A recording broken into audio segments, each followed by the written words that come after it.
जैसे ही road show की शुरुआत होगी वो तस्वीरें भी हम आपको दिखाएंगे, लेकिन अब आपको ले चलते हैं महाराष्ट्र के भंडारा जिले में, जहां पर 10 नवजातों की मौत के बाद हड़कंप मचा हुआ है। एक तरफ राष्ट्रीय बाल अधिकार संरक्षण आयोग ने सख्त रुख अपनाया है, तो वहीं इस अस्पताल को लेकर बड़े बड़े खुलासे हो रहे हैं। हॉस्पिटल में फायर सेफ्टी के कोई इंतजाम तक नहीं थे और जब यह हादसा हुआ तो फिर करीब आधे घंटे बाद रेस्क्यू ऑपरेशन शुरू किया गया। इस दौरान 17 में से 10 बच्चों की दम घुटने से मौत हो गई। मरने वाले बच्चों की उम्र 1 दिन से 3 महीने के बीच की थी। इस घटना पर बाल संरक्षण आयोग ने भंडारा के डिस्ट्रिक्ट कलेक्टर से 48 घंटे में जांच करके रिपोर्ट देने का कहा गया है। सवाल यह है कि आखिर कौन है इन मौतों का गुनहगार।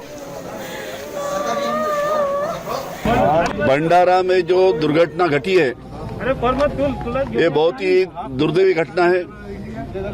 ये दिल दहलाने वाली ऐसी घटना है। उसकी उच्च स्तरीय चौकसी करने के आदेश राज्य शासन ने दिए हैं। नेशनल फायर कॉलेज के जो तज्ञ लोग हैं वो भी यहाँ पे आए। विश्वेश्वरैया रीजनल इंजीनियरिंग कॉलेज के जो तज्ञ लोग हैं वो भी, उनकी भी टीम यहाँ पे पहुंची है। पूरा इन्वेस्टिगेशन होगा कि किस प्रकार से आग लगी और जो कोई भी इसमें दोषी पाएगा उसको कड़ी से कड़ी सजा हम देंगे। प्राथमिक तौर पर किसकी लापरवाही नजर आ रही है सर यहाँ पे?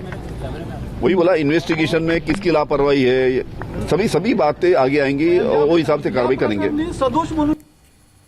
इस बीच एक और बड़ा खुलासा हुआ है। भंडारा के जिला अस्पताल में फायर सेफ्टी के इक्विपमेंट ही नहीं थे। ये जानकारी आरटीआई के जरिए सामने आई है।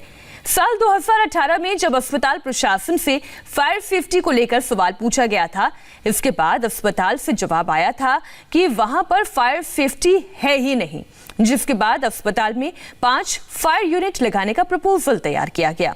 इस बीच यह हादसा हो गया। महाराष्ट्र के भंडारा में एक ऐसा हादसा हुआ है जो आपको झकझोर कर रख देगा। 10 निर्दोष मासूम बच्चे जिन्होंने अभी आंख खोली ही थी, वो लेक्चर सिस्टम की मौत सो गए। एनआईसीयू वार्ड में 17 नवजातों को रखा गया था। इनमें से 10 हादसे के शिकार हो गए। रात करीब 2 बजे बीच में एक नर्स को बच्चों के वार्ड से धुआं निकलता हुआ दिखाई दिया और उसके बाद इस हादसे की भनक लगी और आधे घंटे के बाद अस्पताल का प्रशासन एक्टिव हुआ। माननीय मुख्यमंत्री जी से मेरी चर्चा सवेरे हुई और उन्होंने 5 लाख रुपीस पर फैमिली देने की घोषणा की है और अभी सभी फैमिलीज को पर फैमिली 5 लाख दी जाएगी। ये घटना का जो इन्वेस्टिगेशन का रिपोर्ट आएगा उस अनुसार जो भी लोग दोषी पाएंगे उनके ऊपर सख्त से सख्त कार्रवाई की जाएगी।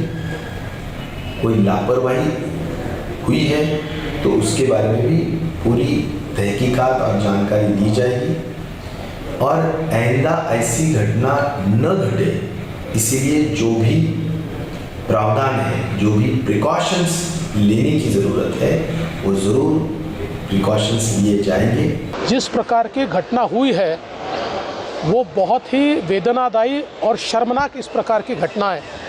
महाराष्ट्र जैसे प्रगतिशील राज्य में 10 बालक सरकारी अस्पताल में जलकर मर जाते हैं, इससे शर्मनाक दूसरी कोई बात नहीं हो सकती। हमारी मांग है कि इसकी पूरी जांच की जाए, उच्च स्तरीय जांच की जाए और दोषियों को बिल्कुल कड़ी से कड़ी सज़ा दी जाए। साथ साथ इसके सारे पहलू, सेफ्टी मेजर्स थे क्या, सेफ्टी ऑडिट हुआ था क्या, फायर ऑडिट हुआ था क्या, ये सारी चीज़ें देखी जानी चाहिए। सवाल यह है कि आखिर इन 10 मासूम बच्चों की मौत का जिम्मेदार कौन है? नवजात बच्चों के वार्ड में डॉक्टर या नर्स क्यों नहीं थे?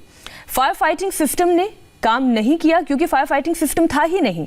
नवजात बच्चों के वार्ड में पर्याप्त वेंटिलेशन क्यों नहीं था?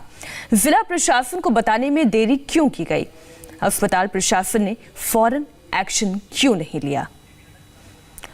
और अब पश्चिम बंगाल का भी रुख हम करेंगे, जहां पर बीजेपी के राष्ट्रीय अध्यक्ष जेपी नड्डा किसानों के घर पहुंचे हैं। इस पर पूरी तस्वीर और अपडेट एक छोटे से ब्रेक के बाद।